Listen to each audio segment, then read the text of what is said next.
पण भगवंताकडे जाण्यासाठी ज्ञान पाहिजे आणि ऊर्जा. तर ज्ञान असेल तर नामाची ऊर्जा गोळा करता येईल. आता पहिलं नामस्मरण करत होतो की, पण जुडीला अहंकार पण होता. प्रत्येक गोष्टीत अहंकार होता. कशात? मी स्वयंपाक खूप छान करते, मी लोकांना खूप आदरयुक्त त्यांचा आदर-तिथ्य करते, मी लोकांना म्हणजे असं उपाशी कोणाला पाठवत नाही, हे सगळं अहंकार होता. ज्यावेळेस तुमच्यात अशी भावना येईल ना, मी काय देते, लोक आपल्या नशिबाने चहा पिऊन जातात, लोक आपल्या नशिबाने आपल्या घरचं पाणी पितात, लोक नशिबाने आपल्या घरचं खाऊन जातात, कारण त्यांचं देणं होतं या घरात. ज्यावेळेस तुमचा असा भाव बनल ना, त्यावेळेस तुमचा तो दरवाजा उघडेल. कारण 7 पडदे, 7 पडद्याच्या पलीकडे आपण अष्टमी स्थान.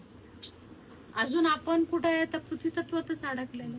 पण ज्यावेळेस तुमच्या अशा लक्षात येईल की मी काय देते, देणारी तूच आहे. आता पाऊस पडल्याशिवाय पृथ्वी देईल का तुम्हाला अन्न पाणी? नाही देणार, बरोबर आहे. पण आपण 1 वाटी जर अन्नदान करायचं म्हटलं तर काय होते? दाखवूनच ना. का बरं?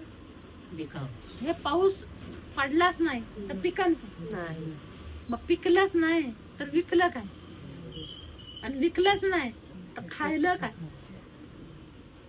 हे असा मनात जेव्हा तुमच्या भाव निर्माण होईल, तर काय आपण देतोय, देणारी ऊर्जा निराकार परमेश्वर देणारा तोच. काय करतोय आपण? एखादा गाजर दिला तर आपण, आणि शास्त्र असं सांगतं 2 घास तुम्ही दिले तर भगवान 4 घास तुम्हाला देईल. कारण भगवंताकडे जास्त दिलेलं जास्त करून येतं. अधिक महिना का म्हणलेला? अधिक दिलं तर अधिक मिळतं. हे अधिक कसं करायचंय ते तू विचार करा. अधिक, आता आमचं काम काय? अधिक ज्ञान देणे. आमचं काम आहे अधिक ज्ञान देणं. तुमचं तर दान आहे ना, कारण तुम्ही गृहस्थी आहे ना. तुम्ही ज्ञान देऊन कोण घेईन का? नाही. आणि आम्ही दान करायला लागलो तर कोण घेईन का? म्हणतील यांना 4 लोक दिल्याशिवाय काय दान करायला बसती का? हे दान असतं जे तुमच्या नावावर असतं. नाव माझं असतं पण दान कोणाचं असतं? तुमचं ना. आमचं कुठं? सत्संगच्या वतीने का केलं जातं? कारण ते ना कर्म अदृश्य करतं. कारण कर्माचा कोणाला त्रास होईल. गुरुच्या दरबारातून गेलं की आपलंच कर्म तिथे प्रसादाचं रूप धारण करतं. काय माहिती तुम्हाला? कारण ते नामाचा स्पर्श ना, ते अन्न ग्रहण करत असत. असं नको समजू की सत्संग करत असेल तर पाण्यात सुद्धा ओरा तयार होतं. पाण्यात सुद्धा, अन्नात सुद्धा ओरा तयार, कारण अन्नपूर्ण ऐकत असते.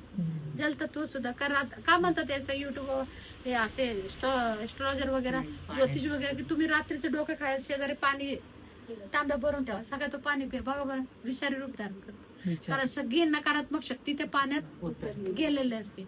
मग हे मग स्वयंपाक करताना का म्हणतो आपण की विचारात करू नका, कारण तुमचे सगळे निगेटिव्ह विचार, अन्नपूर्ण आहे ना, देवी आहे ना, ते जसा भाव तसा देव. तुम्ही जर स्वयंपाक करताना 56 लोकांचा विचार करून करत असाल तर ते अन्न काय करणार आहे? शक्ती आहे ना ती. पण शक्तीला खिचून घेते की नाही? त्या अन्नपूर्णाने तुमचे नकारात्मक विचार घेतले, पण ती पण म्हणली बाई मी कुठे टाकू, म्हणून मी अन्नात टाकू. मग आपण म्हणतो ना अमक्या अमक्या ठिकाणी खाऊन आले, काय माहिती मला त्रासच झाला, होणार ना. कारण तिथं तसंच होतं. अन्न आपलं सकारात्मक असलं पाहिजे. काय आलं पाहिजे की सगळं मी करते ना परमेश्वरा, तू दिलंच नसतं तर काय केलं असतं रे देवा. किती तुझी सोय, जिऱ्या मोहऱ्यापासून तर सुरुवातच नाहीये. ते सगळ्या वस्तू बारीक बारीक टिपके टिपके नको दिसू दे बरोबर, डायरेक्ट वाटण्याने फोडणी दे. पण त्याच्यावरती थोडी जिरे मोहरी जर तंगत असल, लाल तिखट, तर ते कसं सुंदर वाटतं का? खाली नसतं ना का वाटण, कारण ते जिऱ्याची चव, मोहरीची चव त्या ह्याच्यात उतरत असते. जिरा काय तर पित्त शमवण्याचं आहे, आणि राई काय तर शरीराचे सांधे उष्णता देणारी.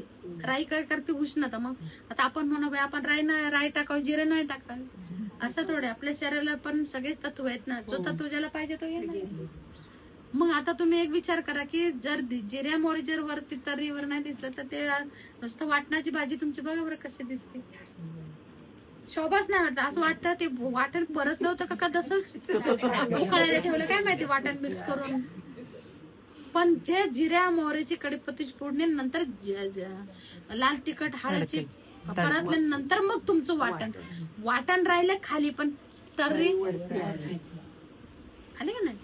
अशा पद्धतीने आपल्या लक्षात आलं ना की भगवंताच्या नावावर की भगवंता खरंच आहे, मी काय करते रे, सगळं नियोजन किती युगापासून आहे, आजचं आहे काय. आणि आपण सुद्धा कितीतरी जन्म आहे, फक्त एवढंच की गेप करून करून शरीर मिळतंय.